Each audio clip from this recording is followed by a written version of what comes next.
Students, मैं अजय सिंह। पिछले video में हम लोग इलेक्ट्रिक फील्ड और इलेक्ट्रिक फील्ड लाइंस और उसके प्रॉपर्टीज के बारे में देखे थे। इस वीडियो में हम लोग इलेक्ट्रिक फ्लक्स से रिलेटेड कॉन्सेप्ट्स को समझ रहे हैं। किसी भी सरफेस एरिया से रिलेटेड इलेक्ट्रिक फ्लक्स होता है जो इलेक्ट्रिक फील्ड के कारण होता है।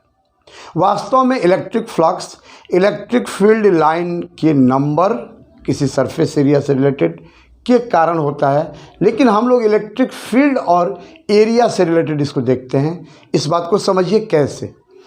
किसी भी सरफेस एरिया से रिलेटेड जो इलेक्ट्रिक फील्ड होता है, उस इलेक्ट्रिक फील्ड वेक्टर का एरिया वेक्टर के अलोंग कंपोनेंट जो मिलता है, उस कंपोनेंट में एरिया वेक्टर के मैग्नीट्यूड से मल्टीप्लाई करते हैं तो जो क्वांटिटी मिलता है उसका नाम इलेक्ट्रिक फ्लक्स है, जो उस एरिया से रिलेटेड होता है। The product of component of electric field along area vector of a surface and the magnitude of the area vector is called electric flux related to the surface। अब किसी surface से related electric field हर जगह uniform नहीं हो सकता है। वो certain बहुत छोटे एरिया में, छोटे सरफेस से रिलेटेड इलेक्ट्रिक फ्लक्स यूनिफॉर्म हो सकता है।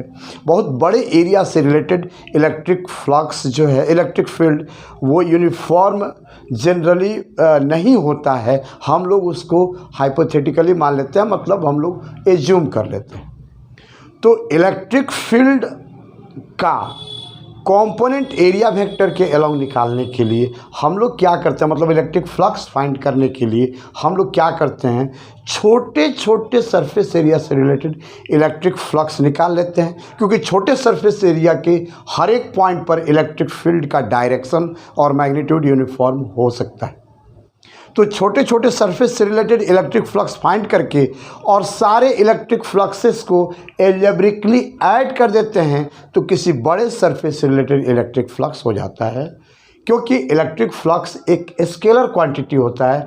यह एरिया वेक्टर और इलेक्ट्रिक फील्ड के प्रोडक्ट के डॉट प्रोडक्ट के रिजल्टेंट के बराबर आता है। देखिए, कोई छोटा सरफेस हम यहाँ ले लेते हैं। यह छोटा सरफेस ds है, स्मॉल सरफेस ds है। इससे रिलेटेड इलेक्ट्रिक फील्ड जो है उसका डायरेक्शन हम मान लेते हैं इधर की ओर है, वेक्टर E, और एरिया वेक्टर का डायरेक्शन सरफेस के परपेंडिकुलर होगा। या जो हम ds सरफेस ले रहे हैं वह इस बोर्ड के प्लेन के परपेंडिकुलर सरफेस एरिया है। तो इस सरफेस एरिया का डायरेक्शन जो होगा वो बोर्ड के प्लेन में होगा, जिसे हम वेक्टर ds से डिनोट करते हैं। मान लेते हैं दोनों वेक्टर्स के बीच का एंगल थीटा है। तो यहाँ इलेक्ट्रिक फ्लक्स इस ds सरफेस से रिलेटेड, ये हेडिंग इलेक्ट्रिक फ्लक्स दे दिए हैं। Electric flux related to surface ds is, electric flux को फाई e से डिनोट करते हैं। सरफेस छोटा है इसलिए इलेक्ट्रिक फ्लक्स को हम डी फाई से डिनोट करेंगे, स्मॉल डी पहले लगा देंगे। तो d phi E is equal to हो जाएगा इंटीग्रेशन ऑफ, इंटीग्रेशन नहीं, d phi E is equal to vector E का कंपोनेंट एरिया वेक्टर के अलोंग, यानी E cos theta into D S is equal to हो जाएगा E d S cos theta. अब इसको हम लोग लिख सकते हैं is equal to vector E dot vector D S, क्योंकि इलेक्ट्रिक फील्ड और एरिया वेक्टर के बीच का एंगल थीटा है तो इसे डॉट प्रोडक्ट के फॉर्म में लिख सकते हैं। यह स्केलर होगा क्योंकि दो वेक्टर्स का डॉट प्रोडक्ट एक स्केलर मिलता है। तो यह इलेक्ट्रिक फ्लक्स छोटे सरफेस से रिलेटेड हो गया। अब किसी बड़े सरफेस की बात करें, जैसे बोर्ड के से रिलेटेड इलेक्ट्रिक फ्लक्स फाइंड करना है। मान लेते हैं यहाँ पर इलेक्ट्रिक फील्ड बोर्ड से रिलेटेड है तो हम छोटा छोटा सरफेस ले लेंगे। मान लीजिए एक सरफेस से यहाँ ले लेते हैं, एक उसके बगल में, एक उसके बगल में, एक उसके बगल में, एक उसके बगल में, एक उसके बगल में, ऐसे सरफेसेस ले करके सारे सरफेस से रिलेटेड, छोटे छोटे स्मॉल सरफेस से रिलेटेड, इसको एलिमेंट, सरफेस एलिमेंट भी कह सकते हैं। इलेक्ट्रिक फ्लक्स फाइंड कर लेंगे और सबको हम अलजेब्रिकली ऐड कर देंगे, क्योंकि इलेक्ट्रिक फ्लक्स एक स्केलर क्वांटिटी है। तो इस बोर्ड से रिलेटेड इलेक्ट्रिक फ्लक्स फाइंड करने के लिए क्या करेंगे हम, ये अलजेब्रिकली ऐड करने का अर्थ हुआ हम ऐसा कर सकते हैं, इंटीग्रेट कर देना पूरे के लिए। तो फाई इज इक्वल टू क्या हो जाएगा, फाई ई, और इसको लिख सकते हैं और डेल्टा फाई ई बराबर integration of vector E dot vector D S. ये पूरे बोर्ड से रिलेटेड होगा, पूरे बोर्ड से रिलेटेड इलेक्ट्रिक फ्लक्स हो जाएगा यहाँ पर। अब यदि क्लोज सरफेस है तो हम यहाँ बबल लगा देंगे, क्लोज सरफेस से रिलेटेड इलेक्ट्रिक फ्लक्स होगा। इलेक्ट्रिक फ्लक्स ऐसे लिख देते हैं, रिलेटेड टू क्लोज सरफेस, उसका सिंबल हो जाएगा related to close surface is equal to integration of vector E dot vector D S होगा, और ये बबल लगा देंगे, मतलब क्लोज सरफेस के लिए कर देंगे। ये इससे हो जाएगा, क्लोज सरफेस की बात कर रहे हैं, यहाँ डी एस एस है, सरफेस है, और यहाँ पर ये बबल लगा दिए हैं, तो इसका अर्थ है क्लोज सरफेस। इसका यूनिट डायमेंशन क्लियर है, यूनिट्स ऑफ इलेक्ट्रिक फ्लक्स के यूनिट क्या होंगे, इलेक्ट्रिक फील्ड का यूनिट क्या होता है, न्यूटन पर कूलम और वोल्ट पर मीटर भी होता है। तो न्यूटन पर कूलम, और एरिया का यूनिट मीटर स्क्वायर, तो newton per coulomb into metre square means हो जाएगा, इसको लिख सकते हैं, और newton metre square per coulomb, इसे लिख सकते हैं इसे, और newton metre square per coulomb हो गया। दूसरा यूनिट इलेक्ट्रिक फील्ड का यूनिट होता है वोल्ट पर मीटर, और एरिया का यूनिट हो जाएगा मीटर स्क्वायर। तो और volt per metre into metre square is equal to क्या हो जाएगा, और वोल्ट मीटर। इलेक्ट्रिक फ्लक्स के दो यूनिट हो गए। अब इलेक्ट्रिक फ्लक्स के डायमेंशंस क्या होंगे, उसके आधार पर भी यूनिट लिख सकते हैं इलेक्ट्रिक फ्लक्स के डायमेंशंस। तो इसके लिए ध्यान होगा, हम लोग इलेक्ट्रिक फ्लक्स ऐसे लिख सकते हैं और स्क्वायर ब्रैकेट से घेर देंगे तो डायमेंशंस हो जाएगा। तो electric flux is equal to, इसके dimensions is equal to, electric field के डायमेंशंस क्या हैं, याद है, electric field is equal to electric force upon charge.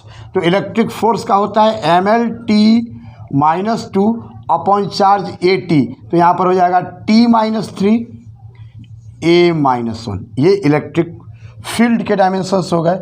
और इसमें क्या करना है हम लोग को, एरिया के डायमेंशन से मल्टीप्लाई करना है, तो इंटू L2 होगा, तो हो जाएगा ML3 T-3 A-1। Electric field का हो जाएगा फोर्स बाई चार्ज, तो ML_T-2 बाई AT, तो T-3 A-1। L2 एरिया का, तो L2 इंटू L3 हो गया T-3 A-1। ML3 T-3 A-1 electric flux के डायमेंशंस हो गए। इलेक्ट्रिक फ्लक्स एक स्केलर क्वांटिटी है, क्योंकि दो वेक्टर्स का डॉट प्रोडक्ट एक स्केलर आता है। अब यहाँ पर ध्यान दीजिए, डायमेंशंस के आधार पर इसके यूनिट्स क्या हो जाएंगे, किलोग्राम मीटर क्यूब पर सेकंड क्यूब पर एम्पियर। तो इतना बड़ा यूनिट्स हम लोग जनरली नहीं यूज करते हैं। हाँ, ये यूनिट हो सकता है, कहीं पूछेगा तो आप बता सकते हैं डायमेंशंस के आधार पर, अदरवाइज यूनिट यही लिया जाता है वोल्ट मीटर और newton metre square per coulomb.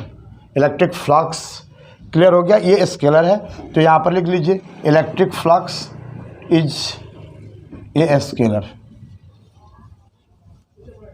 अब हम लोग देख रहे हैं गॉसेस थ्योरम पर चल रहे हैं। गॉसेस थ्योरम जो है, गॉसेस थ्योरम का प्रूफ जो है वो दो तरीके से है। एक एनसीईआरटी के बुक में दिया गया है, तो गॉसेस थ्योरम किसी भी क्लोज सरफेस के लिए है, जबकि एनसीईआरटी में इसको प्रूफ किया गया है वो स्फेरिकल सरफेस लेकर के। किसी भी क्लोज सरफेस की बात एनसीईआरटी की बुक में नहीं है, वो स्फेरिकल सरफेस को लेकर के किया गया। भले स्टेटमेंट में दिया गया गॉसेस थ्योरम का किसी भी क्लोज सरफेस के लिए, लेकिन प्रूफ जो है वह स्फेरिकल सरफेस को लेकर के है। और हम लोग दो तरीके से, मतलब किसी भी क्लोज सरफेस के लिए गॉसेस थ्योरम को प्रूफ कर सकते हैं। उसके लिए हम लोग को सॉलिड एंगल के सारे कॉन्सेप्ट्स पर ध्यान देना पड़ेगा। तो उसके पहले थोड़ा सॉलिड एंगल पर हम लोग चर्चा कर लेते हैं। सॉलिड एंगल क्या है?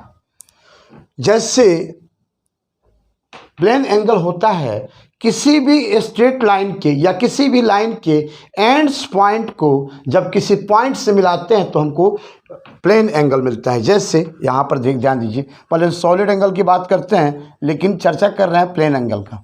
सॉलिड एंगल,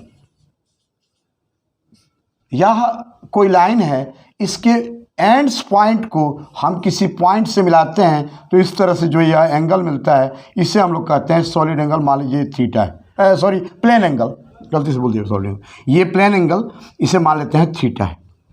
ठीक वैसे ही सॉलिड एंगल के लिए ये प्लेन एंगल हो गया प्लेन एंगल। सॉलिड एंगल की जब हम बात करते हैं तो किसी सरफेस के बाउंड्री पॉइंट्स को किसी पॉइंट से मिलाने पर सॉलिड एंगल मिलता है। किसी लाइन के एंड्स पॉइंट को मिलाने से, किसी पॉइंट से मिलाने से हमको मिलता है क्या, प्लेन एंगल।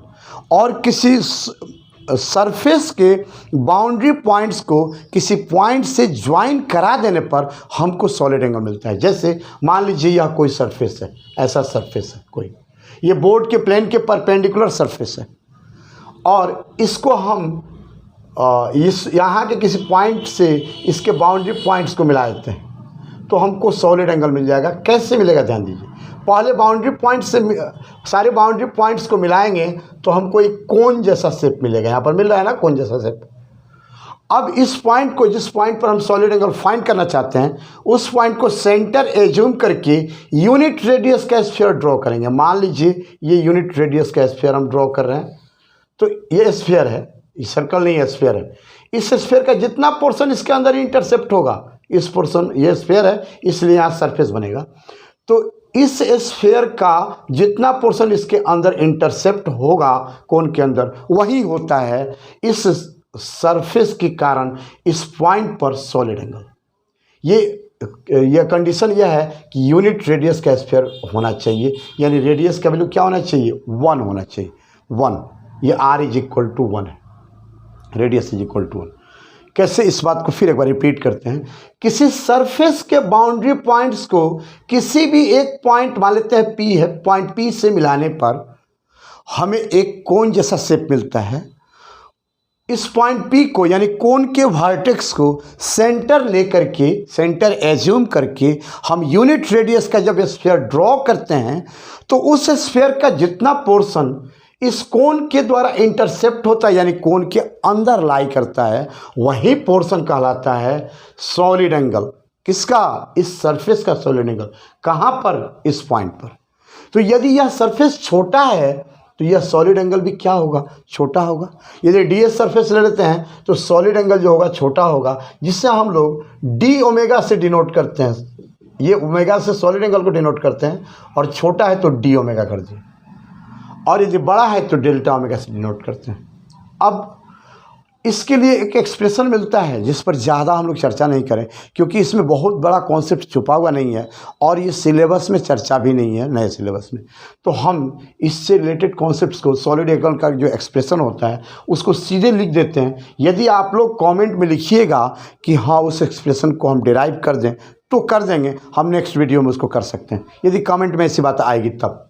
वैसे सॉलिड एंगल का एक्सप्रेशन सीधे d omega is equal to ds cos theta upon r square होता है। r क्या है ये ध्यान दीजिए, ये पॉइंट P पर सॉलिड एंगल देख रहे हैं इस सरफेस के कारण, तो यहाँ से यहाँ तक का डिस्टेंस r है।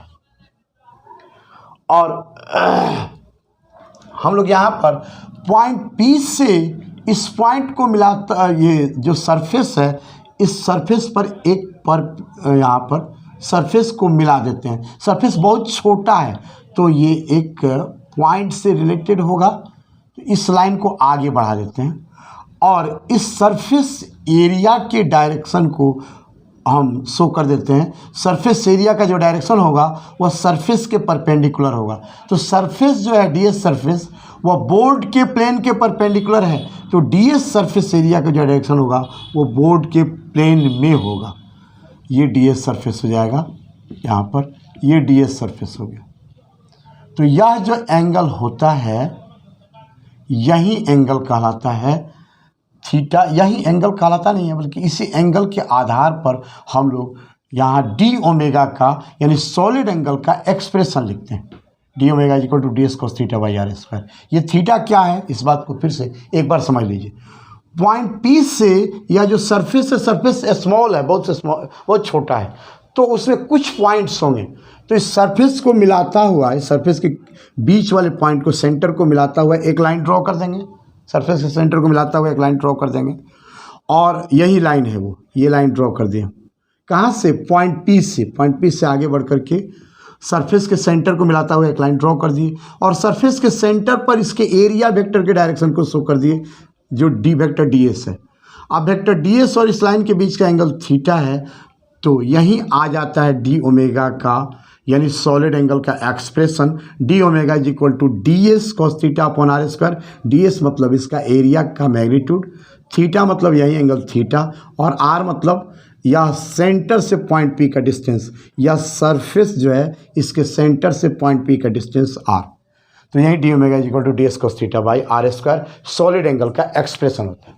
अब टोटल सॉलिड एंगल हम किसी क्लोज सरफेस के अंदर देख रहे हैं, क्लोज सरफेस के अंदर टोटल सॉलिड एंगल, तो total solid angle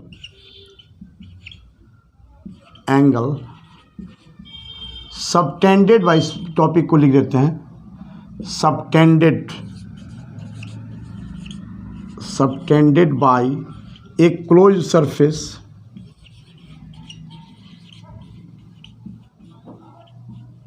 at an internal point,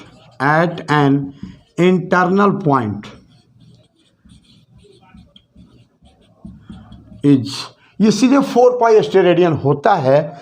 ये कैसे होता है इसको देख लीजिए नीचे, is integration of total solid angle देख रहे हैं, तो इंटीग्रेशन ऑफ डी ओमेगा, ये ना सॉलिड एंगल होगा, छोटे छोटे ये सारे सॉलिड एंगल्स का सम यानी total solid angle is equal to आ जाता है 4 पाई स्टेरेडियन, इसका यूनिट होता है तो स्टेरेडियन। कैसे होता है ध्यान दीजिए यहाँ पर, ये कोई भी क्लोज सरफेस है किसी भी शेप में, ये क्लोज सरफेस है। सरफेस मतलब जैसे फुटबॉल का सरफेस होता है, या बंद डिब्बा है, टीन का डिब्बा या प्लास्टिक का कोई डिब्बा है, वो क्लोज सरफेस हो गया, बंद है तब। तो ये एक क्लोज सरफेस है, इसके अंदर किसी पॉइंट पर हमको टोटल सॉलिड एंगल देखना है, तो यहाँ के एक सरफेस के एलिमेंट, यहाँ जो सरफेस का एलिमेंट है उसके कारण यहाँ सॉलिड एंगल देख लेंगे, यहाँ जो सरफेस है उसके कारण सॉलिड एंगल देख लेंगे छोटे सरफेस का, यहाँ जो सरफेस है उसके कारण सॉलिड एंगल देख लेंगे छोटा सा जो सरफेस है यहाँ पर, फिर यहाँ जो सरफेस है छोटा सा उसके कारण हम लोग सॉलिड एंगल देख लेंगे। तो ध्यान दो यहाँ पर, ये सॉलिड एंगल देखने के लिए जैसे मान लीजिए इसी सरफेस के कारण यहाँ सॉलिड एंगल देखना है, तो यूनिट रेडियस का स्फीयर ड्रॉ करेंगे इस पॉइंट को सेंटर लेकर के। तो ये स्फीयर कैसे मिलेगा, यहाँ पर सरफेस मिलेगा, यहाँ भी मिलेगा, यहाँ भी मिलेगा, यहाँ भी मिलेगा, इस तरह से पूरा स्फीयर मिलेगा। ये स्फीयर होगा जिसका रेडियस कितना होगा 1 होगा, इसका रेडियस 1 होगा यूनिट रेडियस का। तो अब ध्यान दीजिए, ये यूनिट रेडियस का जो स्फीयर ड्रॉ किए हैं, यदि यहाँ भी सरफेस लेंगे तो यहाँ जो स्फीयर ड्रॉ किए हैं वो यहाँ का पोर्शन भी स्फीयर का उसमें आ जाएगा। फिर यहाँ सरफेस ड्रॉ करेंगे तो यहाँ का पोर्शन आ जाएगा, यहाँ के सरफेस कारण यहाँ का पोर्शन, यहाँ के सरफेस कारण यहाँ का पोर्शन, यहाँ के सरफेस कारण यहाँ का पोर्शन। इस तरह से पूरे सरफेस के कारण, ये क्लोज सरफेस के कारण स्फीयर के सारे सरफेस एलिमेंट आ जाएंगे, यानी पूरा स्फीयर आ जाएगा। ये इसके सरफेस के कारण यहाँ जो सॉलिड एंगल्स मिलेंगे वह सॉलिड एंगल्स क्या होंगे, ये छोटे छोटे सरफेसेस जो होंगे स्फीयर के वो सारे ऐड होके पूरा स्फीयर मिल जाएगा कि नहीं मिल जाएगा, क्योंकि यहाँ भी तो सरफेस होगा, यहाँ भी सरफेस होगा, इसके कारण भी सॉलिड एंगल होगा, इसके कारण भी यहाँ सॉलिड एंगल होगा, इसके कारण भी सॉलिड एंगल होगा, ऐसे पूरा घिर जाएगा, यानी पूरा स्फीयर का पोर्शन आ जाएगा, पूरा स्फीयर आ जाएगा। वह स्फीयर जो होगा उसका रेडियस कितना होगा 1। तो इसके अंदर के किसी पॉइंट पर, किसी क्लोज सरफेस के अंदर के किसी पॉइंट P पर हम सॉलिड एंगल फाइंड करना चाहते हैं, तो सॉलिड एंगल कितना हो जाएगा, ये टोटल सॉलिड एंगल जो होगा वह सारे छोटे छोटे सॉलिड एंगल्स का सम होगा, यानी इंटीग्रेशन ऑफ डी ओमेगा पूरे किसके लिए, क्लोज सरफेस के लिए। तो ये पूरे स्फीयर का एरिया आ जाएगा, सरफेस एरिया, और स्फीयर का रेडियस कितना है 1। तो पूरा सरफेस एरिया कितना हो जाएगा 4 पाई इंटू आर स्क्वायर, यहीं पर लिख देते हैं 4 पाई इंटू आर के जगह पर कितना होगा 1 का स्क्वायर, इतना स्टेरेडियन होगा और 1 का स्क्वायर 1 हो जाएगा तो 4 पाई स्टेरेडियन हो जाएगा। यही टोटल सॉलिड एंगल होता है किसी क्लोज सरफेस के कारण किसी भी पॉइंट पर। अब हम लोग गॉसेस थ्योरम को इसके बाद देखने जा रहे हैं। गॉसेस थ्योरम क्या है? गॉसेस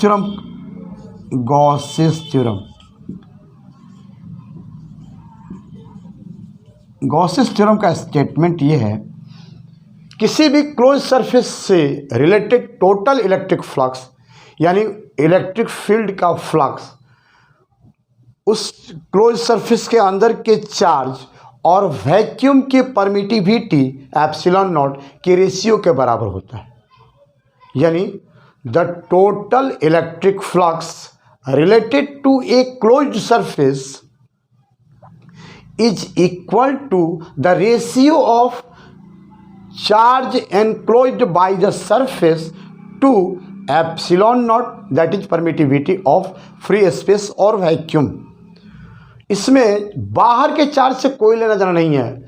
किसी भी क्लोज सरफेस से बाहर कोई भी चार्ज यदि है तो उसके कारण उस क्लोज्ड सरफेस से रिलेटेड इलेक्ट्रिक फ्लक्स जीरो हो जाता है।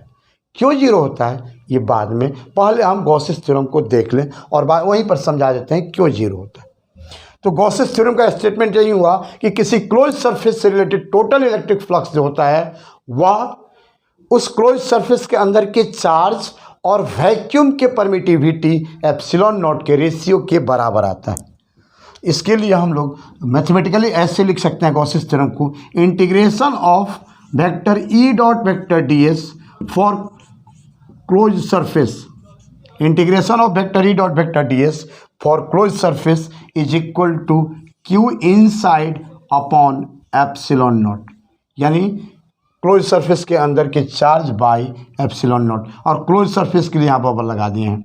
और ई डॉट डी एस से ये समझ ही रहे हैं आप लोग, electric flux D S surface element से है, तो पूरे क्लोज सरफेस से रिलेटेड इलेक्ट्रिक फ्लक्स के लिए बबल लगा देंगे तो हो जाएगा। और चार्ज क्यू इनसाइड है मतलब क्यू इन लिख दिए। यही होता है गॉसेस थ्योरम। अब ये गॉसेस थ्योरम का प्रूफ देखेंगे हम लोग इस मेथड से, जो एनसीईआरटी में दिया हुआ है उस मेथड से नहीं देख रहे हैं, हम जो सही मेथड है उसी को यूज कर रहे हैं। देखिए ये सॉलिड एंगल के आधार पर कैसे, इस बात पर ध्यान दीजिए। प्रूफ गॉसेस थ्योरम का प्रूफ देख रहे हैं यहाँ पर हम लोग। इसके लिए यहाँ देखिए प्रूफ इसका हम लोग क्या कर रहे हैं यहाँ पर, ये कोई एक क्लोज सरफेस ले लेते हैं। ये क्लोज सरफेस हम यहाँ लेते हैं, लिखना शुरू करेंगे वहाँ से, वहाँ जगह कम है। ये क्लोज सरफेस है, ये क्लोज सरफेस है। इसके कारण किसी पॉइंट पर हम यहाँ पर किसी पॉइंट पर चार्ज है और इससे रिलेटेड इलेक्ट्रिक फ्लक्स देख रहे हैं। मान लेते हैं यहाँ पर चार्ज क्यू है और उसके कारण इससे रिलेटेड इलेक्ट्रिक फ्लक्स देख रहे हैं। बाहर भी चार्ज क्यू डैश है मान लेते हैं यहाँ पर। तो हम क्या करेंगे, क्यू चार्ज के कारण इससे रिलेटेड इलेक्ट्रिक फ्लक्स देख लेते हैं और क्यू डैश चार्ज के कारण भी इलेक्ट्रिक फ्लक्स देख लेंगे जो जीरो आएगा क्यू डैश के कारण, लेकिन देख लेंगे, समझा देंगे कैसे आता है। क्यू चार्ज के कारण इलेक्ट्रिक फ्लक्स देखने के लिए हम यहाँ पर एक छोटे सरफेस की बात कर रहे हैं। ये जो सरफेस है इसका किसके एलिमेंट की बात कर रहे हैं यहाँ पर, ये एक क्लोज्ड सरफेस है ये पूरा, उसका यह एक एलिमेंट है जिसे हम ds नाम देते हैं, ds सरफेस एलिमेंट। क्यू से इस सरफेस एलिमेंट के सेंटर को मिलाने वाला जो लाइन है, सरफेस एलिमेंट का एक छोटा ही होगा ही, ये मिलाने वाला जो लाइन है ये और इसका एरिया वेक्टर जो है उसके बीच का एंगल जो है वो थीटा मान लेते हैं। ये एरिया वेक्टर है जिसे ds से डिनोट कर देते हैं और दोनों के बीच का एंगल यहाँ पर थीटा है। ये डिस्टेंस क्यू से इस सरफेस का डिस्टेंस हम मान लेते हैं r है। ये डिस्टेंस जो है यहाँ से यहाँ तक का वो मान लेते हैं r। तो इस क्यू चार्ज से के कारण यहाँ पर इलेक्ट्रिक फील्ड का डायरेक्शन जो होगा वह क्यू से इस सेंटर को मिलाने वाली लाइन के अलॉन्ग होगा। इलेक्ट्रिक फील्ड का डायरेक्शन इधर की ओर होगा, इलेक्ट्रिक फील्ड, और एरिया वेक्टर इधर की ओर है। तो इलेक्ट्रिक फ्लक्स जो होगा उस ds सरफेस से रिलेटेड इलेक्ट्रिक फ्लक्स, जिसे d फाई ई कह सकते हैं, d phi E is equal to कितना होगा, vector E dot vector ds, vector E dot vector ds, यानी यह आ जाएगा ई ds कॉस थीटा। कोई डाउट नहीं। अब इलेक्ट्रिक फील्ड जो होगा वहाँ पर वो क्लियर है, के क्यू अपॉन आर स्क्वायर होगा।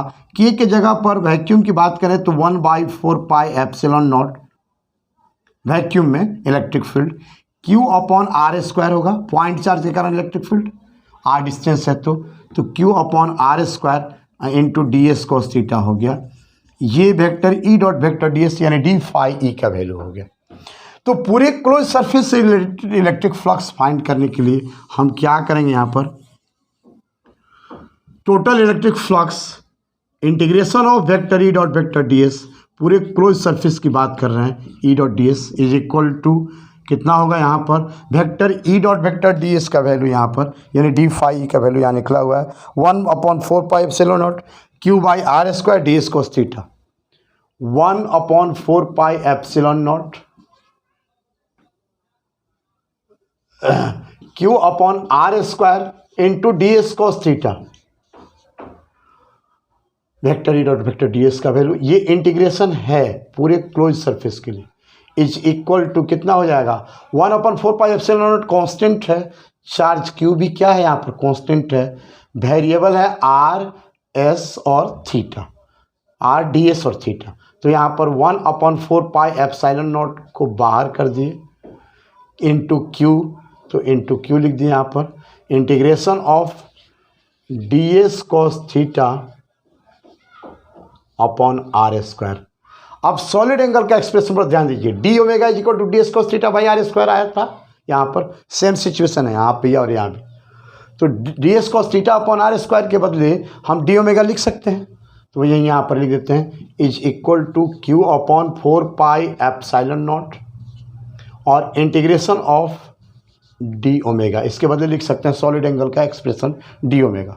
अब ध्यान दीजिए ये डी ओमेगा पूरे क्लोज सरफेस के लिए इंटीग्रेशन हो रहा है, तो पूरे क्लोज सरफेस के लिए इंटीग्रेशन जब डी ओमेगा करते हैं तो 4 पाई आता है, ये स्टेरेडियन भी है यहाँ भी लिख देते हैं स्टेरेडियन, तो इसके बदले लिख सकते हैं 4 पाई स्टेरेडियन, तो स्टेरेडियन यूनिट को छोड़ देते हैं, सीधे लिख देते हैं Q upon 4 pi epsilon not into, इसके बदले लिख सकते हैं 4 पाई, तो 4 पाई से 4 पाई क्या हो जाएगा, यहाँ पर कैंसिल हो जाएगा, कैंसिल आउट हो जाएगा, तो बच जाएगा यहाँ पर क्यू बाई एप्सिलॉन नॉट, तो इज इक्वल टू हो जाएगा Q by epsilon naught.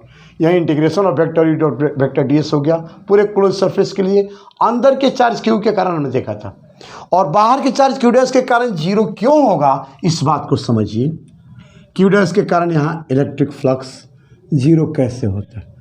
Q dash से इलेक्ट्रिक फील्ड लाइंस कहीं भी मिला दीजिए, क्यू डैश से एक इलेक्ट्रिक फील्ड लाइन यहाँ से मिलाते हैं, यहाँ पर जो ऐसे बढ़ रहा है, यहाँ पर ये इलेक्ट्रिक फील्ड लाइन, दूसरा इलेक्ट्रिक फील्ड लाइन यहीं से मिला दीजिए ऐसे, तो यह जो एरिया मिला यहाँ पर छोटा सा सरफेस एरिया, इससे रिलेटेड इलेक्ट्रिक फ्लक्स देखिएगा तो इलेक्ट्रिक फील्ड का डायरेक्शन इधर की ओर है, इलेक्ट्रिक फील्ड लाइन ऐसे बने हैं तो इलेक्ट्रिक फील्ड का डायरेक्शन इधर की ओर है, यानी यहाँ इलेक्ट्रिक फील्ड का डायरेक्शन अंदर की ओर होगा और एरिया वेक्टर जो होगा वो बाहर की ओर होगा। ये DS1 सरफेस एरिया यहाँ पर मान लेते हैं, तो वेक्टर DS1 ऊपर पता नहीं दिखाई दे या नहीं दे, यहाँ पर लिख देते हैं DS सरफेस एरिया है, यहाँ पर ये DS सरफेस एरिया है और DS1 वेक्टर है, ये DS1 है, DS1 एरिया वेक्टर का डायरेक्शन जो होगा वो बाहर की ओर होगा, यानी इलेक्ट्रिक फील्ड और एरिया वेक्टर के बीच का जो एंगल होगा वो 90 डिग्री से बड़ा होगा, क्योंकि DS1 जो एरिया होगा वो सरफेस के परपेंडिकुलर यहाँ पर बाहर की ओर है। किसी भी क्लोज सरफेस का एरिया वेक्टर जब देखते हैं तो छोटे छोटे एलिमेंट का ही एरिया वेक्टर देख सकते हैं, पूरे क्लोज सरफेस का नहीं देख सकते हैं, क्योंकि अलग अलग पॉइंट पर अलग अलग डायरेक्शन हो सकते हैं होंगे, अलग अलग पॉइंट पर डायरेक्शन अलग अलग होंगे, इसलिए पूरे क्लोज सरफेस से रिलेटेड एरिया वेक्टर नहीं देखेंगे हम लोग, छोटे छोटे सरफेस का एरिया वेक्टर देखेंगे। पूरे क्लोज सरफेस का एरिया वेक्टर ही नहीं होगा बल्कि वो स्केलर हो जाएगा।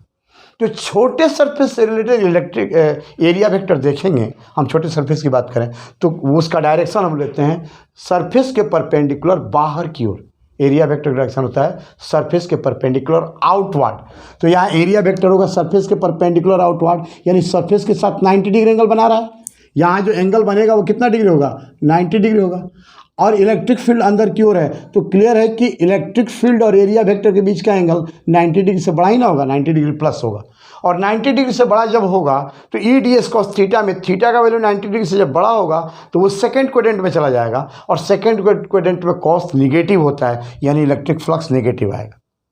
इस यहाँ पर छोटा जो DS1 सरफेस है उससे रिलेटेड इलेक्ट्रिक फ्लक्स निगेटिव आएगा। ये किसके कारण, जितने इलेक्ट्रिक फील्ड लाइंस इसके अंदर पास कर रहे हैं इन लाइंस के बीच में, उसके कारण। अब यहाँ भी देखें हम तो एरिया वेक्टर ये ऐसे हो गया, तो इसके अंदर भी जितने इलेक्ट्रिक फील्ड लाइन पास कर रहे हैं, जैसे यहाँ पर इलेक्ट्रिक फील्ड बाहर की ओर है, यहाँ पर है ना बाहर की ओर, और एरिया वेक्टर भी इसका कहाँ की ओर होगा, बाहर की ओर होगा। यदि इसको सरफेस को DS2 मान लेते हैं तो एरिया वेक्टर हो जाएगा DS2 एरिया। इसको छोटा कर देते हैं यहाँ पर फिगर क्लियर करने के लिए। ये DS2 सरफेस एरिया ले लेते हैं, और ये इलेक्ट्रिक फील्ड वेक्टर ले लिए DS2 सरफेस एरिया। अब ये क्लियर है कि यह जो एंगल होगा वो 90 डिग्री से छोटा होगा, क्योंकि इलेक्ट्रिक फील्ड बाहर की ओर है। यहाँ पर ये वहाँ पर E है तो यहाँ E' मान लेते हैं। इलेक्ट्रिक फील्ड का डायरेक्शन बाहर की ओर है, एरिया वेक्टर भी कहाँ की ओर है, बाहर की ओर है। तो ये एंगल 0 डिग्री हो सकता है, या जो भी एंगल होगा 0 से बड़ा भी हो सकता है, लेकिन 90 से छोटा ही होगा, 90 से बड़ा नहीं पॉसिबल है। तो ये इलेक्ट्रिक फ्लक्स जो मिलेगा यहाँ पर पॉजिटिव मिलेगा। तो यहाँ इलेक्ट्रिक फ्लक्स, ये सारे इलेक्ट्रिक फील्ड लाइन्स जो इसके अंदर हैं उसके कारण यहाँ इलेक्ट्रिक फ्लक्स निगेटिव और यहाँ इलेक्ट्रिक फ्लक्स पॉजिटिव। वो साइन अपोजिट हो गए, पहली बात तो देख लिया। दूसरी बात यहाँ पर कि यहाँ इलेक्ट्रिक फील्ड ज़्यादा होगा क्योंकि चार्ज से नज़दीक है। यहाँ इलेक्ट्रिक फील्ड का मैग्नीट्यूड कम होगा क्योंकि चार्ज से दूर है ये पॉइंट, KQ/R² से। E बराबर KQ/R² से। R यहाँ ज़्यादा है तो इलेक्ट्रिक फील्ड कम होगा, R यहाँ कम है तो इलेक्ट्रिक फील्ड ज़्यादा होगा। ठीक है। अब इलेक्ट्रिक फ्लक्स में इलेक्ट्रिक फील्ड और एरिया दोनों का प्रोडक्ट होता है। अब एरिया की बात करें तो यहाँ इलेक्ट्रिक फील्ड ज़्यादा है तो एरिया यहाँ पर कम है, यहाँ इलेक्ट्रिक फील्ड कम है तो एरिया क्या है, बड़ा है। यानी ओवरऑल किसी भी एक पॉइंट पर इलेक्ट्रिक फील्ड ज़्यादा है तो एरिया कम हो रहा है, यानी दोनों का प्रोडक्ट दोनों पॉइंट्स पर सेम मैग्नीट्यूड में आएगा और साइन ओपोजिट होगा। यानी DS1 से रिलेटेड इलेक्ट्रिक फ्लक्स जो आएगा वही इलेक्ट्रिक फ्लक्स DS2 से भी आएगा, और साइन क्या होगा, ओपोजिट होगा। तो दोनों को ऐड करेंगे, एक प्लस होगा एक माइनस होगा, ऐड करेंगे तो 0 आ जाएगा। ये तो समझने के लिए। दूसरा प्रूव करने का दूसरा तरीका है, लेकिन उसकी ज़रूरत यहाँ पर है नहीं। सीधे सीधे यहाँ पर देख लीजिए, इलेक्ट्रिक फील्ड लाइंस किसी भी सरफेस को यदि इवन नंबर में कट करते हैं तो फ्लक्स 0 होता है, ऑड नंबर में कट करते हैं तो फ्लक्स नॉन जीरो होता है। ये कैसे, इस बात को देखिए। इलेक्ट्रिक फील्ड लाइन यहाँ पर जितना एंटर कर रहा है उतना ही यहाँ पर एमर्ज हो गया, यानी इस क्लोज सरफेस में जितना इलेक्ट्रिक फील्ड लाइन एंटर कर रहा है उतना बाहर निकल गया। तो इसके कारण इलेक्ट्रिक फ्लक्स कितना हो गया, 0। इलेक्ट्रिक फील्ड लाइन रुका नहीं। इलेक्ट्रिक फील्ड लाइन जो है वह किसी भी सरफेस को कट करने के बाद यदि उससे बाहर नहीं निकलता है या बाहर निकल रहा है तो अंदर नहीं आता है तो इलेक्ट्रिक फ्लक्स नॉन जीरो होगा। बाहर निकल रहा है तो पॉजिटिव, अंदर जा रहा है तो नेगेटिव, बस। लेकिन इलेक्ट्रिक फ्लक्स का वैल्यू, इलेक्ट्रिक फ्लक्स का मैग्नीट्यूड जो होगा वो 0 नहीं होगा जब एक बार कट करे, 3 बार, 3 टाइम्स कट करे, 5 टाइम्स कट करे, मतलब ऑड नंबर में कट करे तो इलेक्ट्रिक फ्लक्स क्लोज सरफेस या कोई भी सरफेस है तो उससे रिलेटेड इलेक्ट्रिक फ्लक्स 0 नहीं होगा। लेकिन क्लोज सरफेस में ऐसा पॉसिबल ही नहीं है।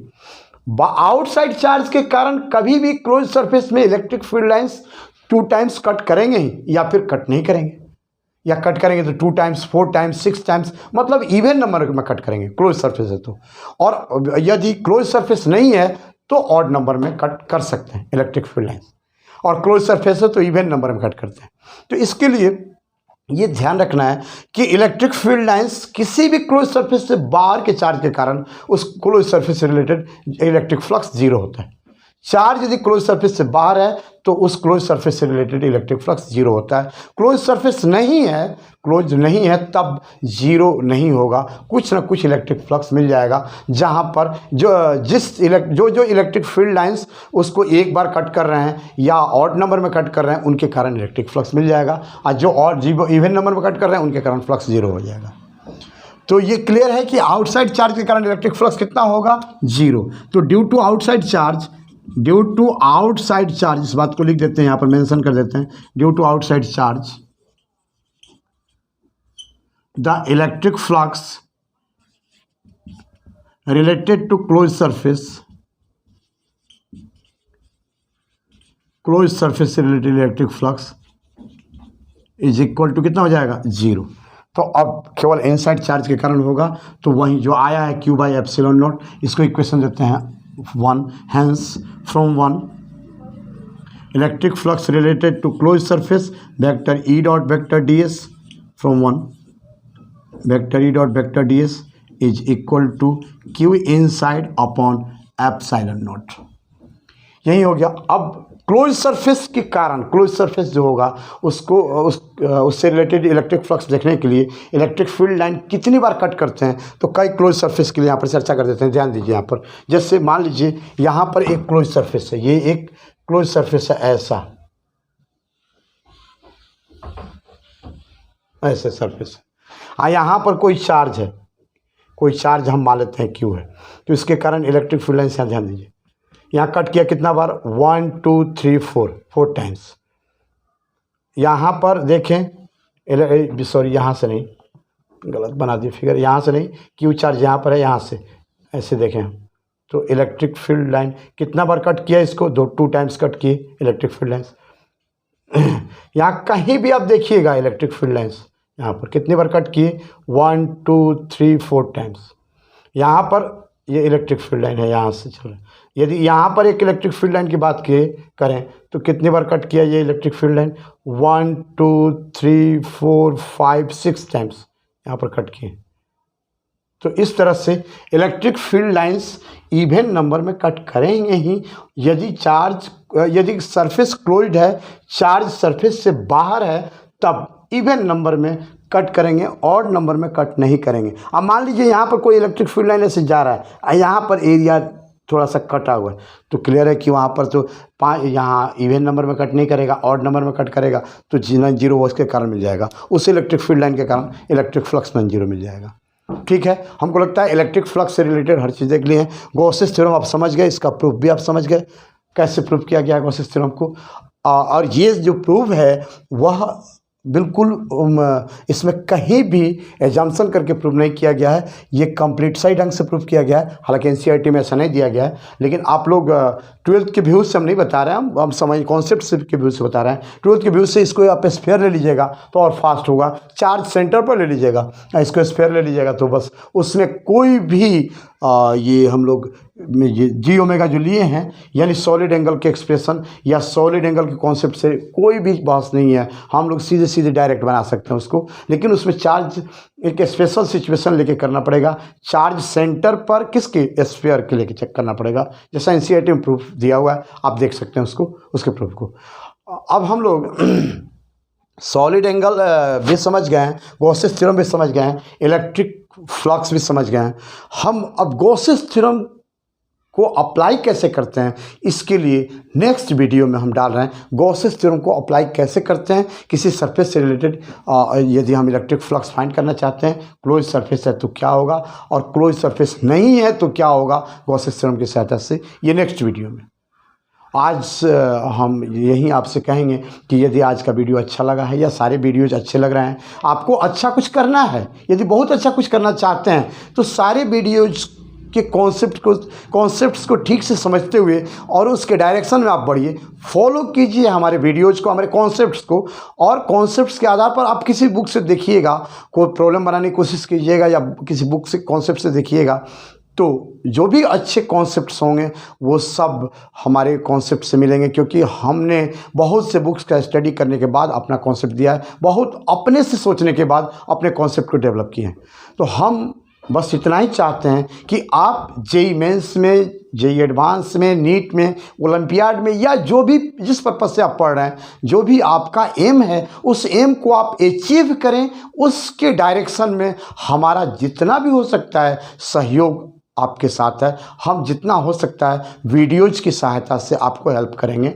आप प्रॉब्लम में कहीं दिक्कत हो रहा है, प्रॉब्लम के कॉन्सेप्ट में कहीं ना कहीं आपको प्रॉब्लम यदि हो रहा है, तो आप कमेंट में लिखिए, प्रॉब्लम भेजिए, प्रॉब्लम का सॉल्यूशन हम करके आपको बताएंगे। वीडियो उसके लिए भी डालेंगे, उसके लिए वीडियो बना के डालेंगे।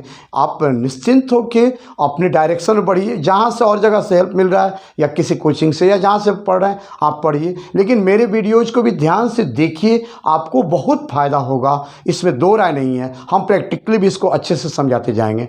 आप वीडियो को ध्यान से देखिए, और यदि अच्छा लग रहा है तो लाइक, शेयर, सब्सक्राइब कर दीजिए। बेल आइकन को दबाने से फ़ायदा होगा कि आपके पास वीडियो पहले पहुँच जाएगा। Thank you. नेक्स्ट वीडियो मिलते हैं।